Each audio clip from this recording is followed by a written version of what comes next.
My name is Steven. I'm 32 years old, and I live in New York City. Today, I'm going to tell you a story of betrayal like you've never seen or heard in your life.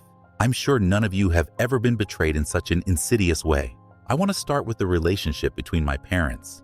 Thanks to my father, I never had a single happy childhood memory.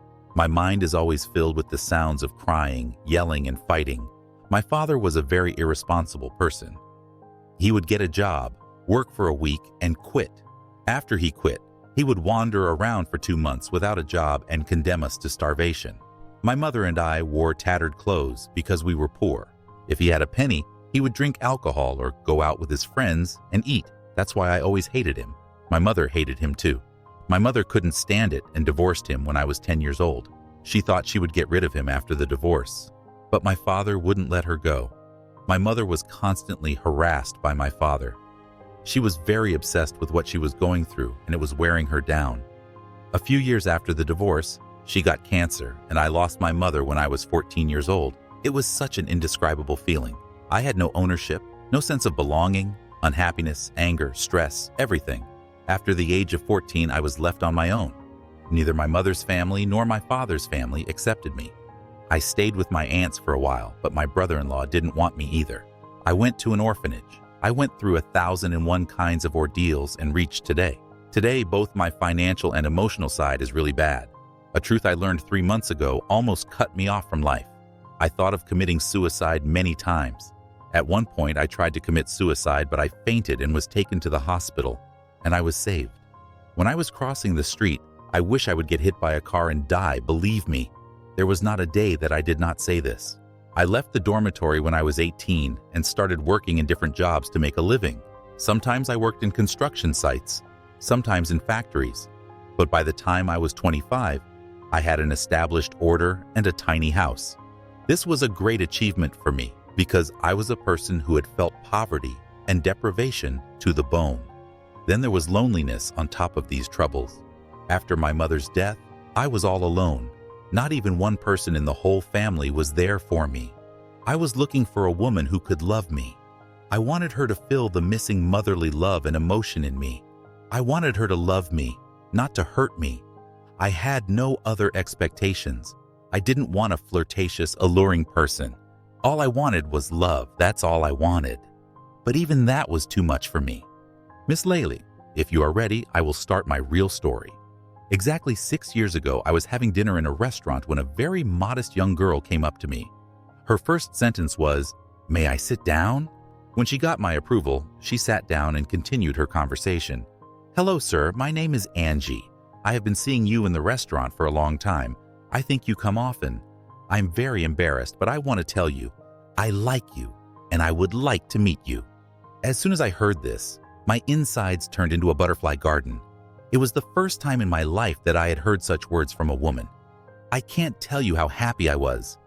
I felt like standing up and dancing the hallé. For the first few minutes, I was speechless.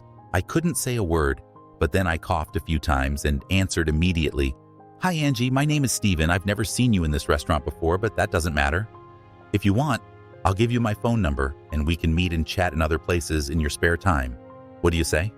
Angie agreed, and we exchanged phone numbers. And the next day, we found a new place to meet and talked on the phone for a while. For the first time in my life, I was so happy. Angie was such a beautiful girl, as if she had come to my table from a fairy tale. And don't ask me about her perfume. It had a sweet scent. She had me under her spell with every fiber of her being. That evening, we met at another restaurant. We looked at each other with love and drank wine. We met again on the following evenings. Our meetings were endless. "Take care, darling," Angie was saying to me. Hearing her say the word darling made me so happy that I couldn't contain my joy. I was so happy and so excited. It was as if every meeting was going to be a first date. My dear mother, may she rest in peace. The love gap created by her death was completely closed. Once or twice a week, I would go to my mother's grave and tell her about Angie. "Mom, oh my dear Mom, your son is so happy now. He is not like before. Mom, look, your son has a beautiful girlfriend. I hope he will get married in a couple of years. I always said that I wished you would have the chance to see my wedding." Sometimes Angie would come with me and pray for my mother. Her father had died and her mother had left home. Her story was very similar to mine, but she was lucky. Her uncle took care of her and provided for all her needs. Thanks to her uncle, she was able to study, get a job, and become self-sufficient. I began to realize that Angie was suffering from some kind of illness. She was always looking off into the distance and laughing very little. Something was clearly wrong. I left her alone because I knew she would tell me everything. But it didn't work out as I expected. Angie walked around for a month looking very soulless, sad, and sullen. I couldn't stand it, so I asked her what was going on. My workplace is going to lay me off in a week. They gave me notice a month in advance. What am I going to do now? I owe a lot of loans.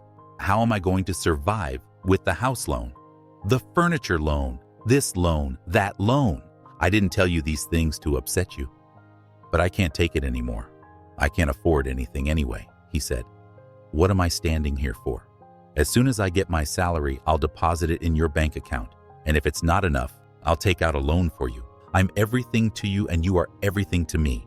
We're on a journey together, and no matter what happens, we'll never leave each other. Angie was a little proud at first, but then she accepted my offer.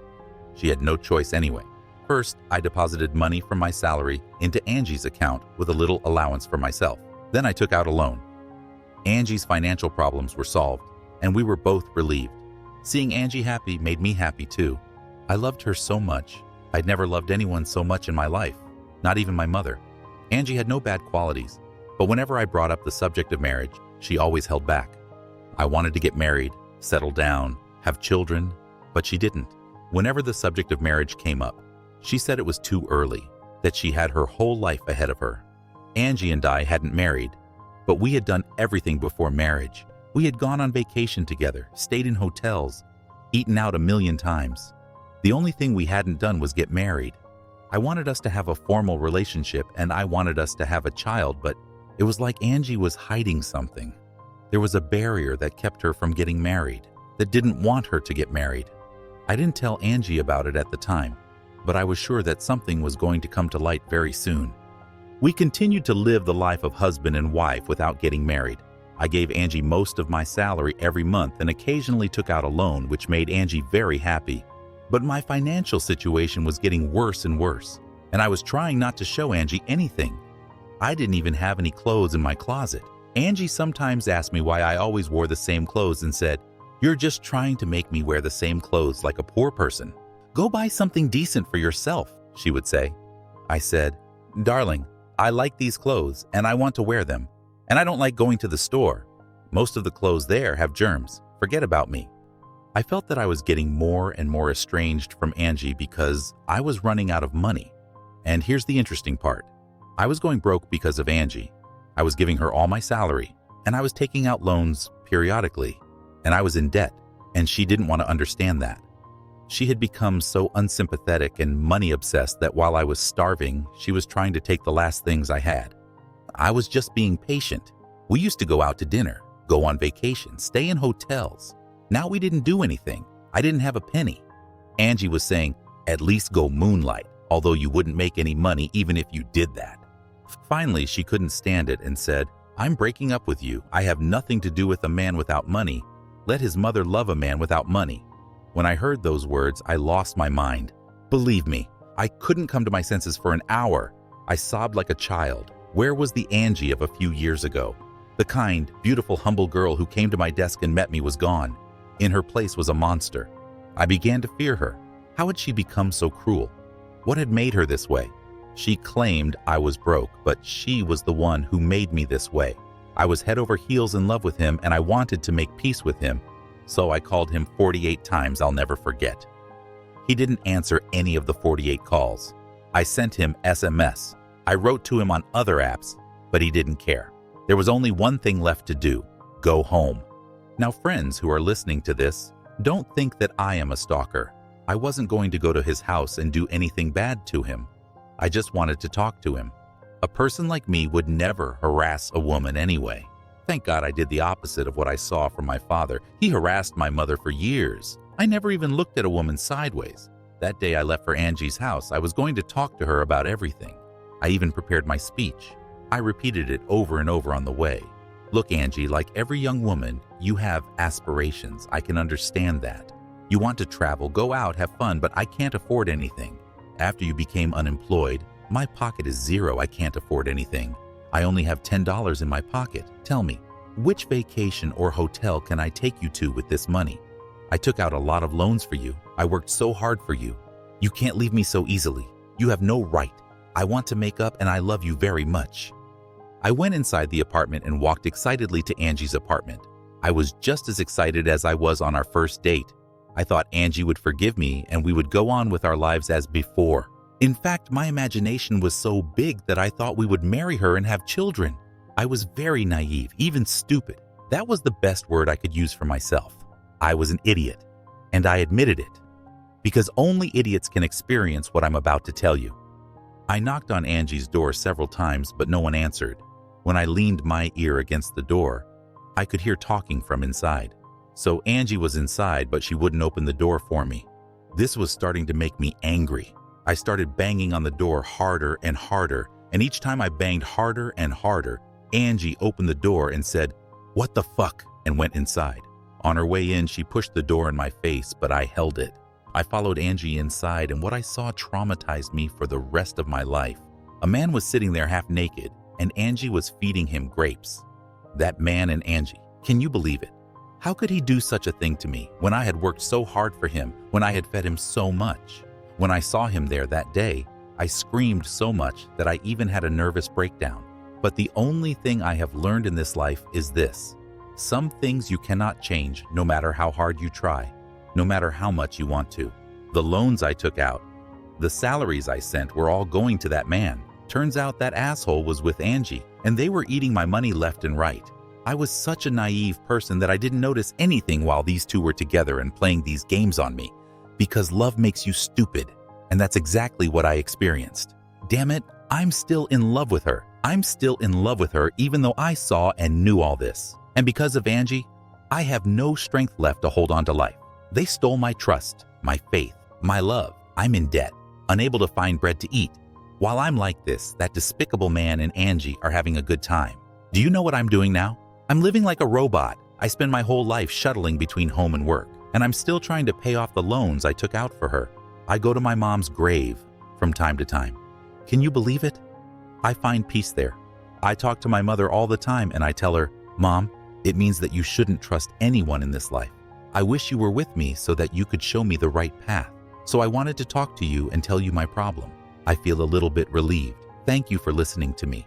So friends, listeners, today I've told you the story of Stephen's life. In fact, when he wrote this story, he said that you have never come across such stories before. But I want to tell him that on the contrary, I have come across these stories so many times. There are so many people who take advantage of people's pure, clean feelings and drag them into debt in this way, and it has nothing to do with gender. There are thousands of women and thousands of men who use people who are experiencing this kind of emptiness.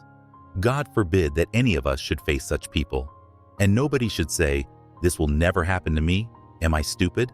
Because believe me, sometimes there is such a void in a person's life that they do things they wouldn't do and believe in people they wouldn't believe in. Unfortunately, may God make us all meet beautiful people. So I would like to wish our friend Stephen good health, happiness, peace, and the love that he is looking for so much. I would like to remind him that he should not resent the whole life because he has met one bad person and that there is something beautiful hidden somewhere inside him. Please help him in this regard. Remind her that there are good things in this world. Please. That's all I have to say.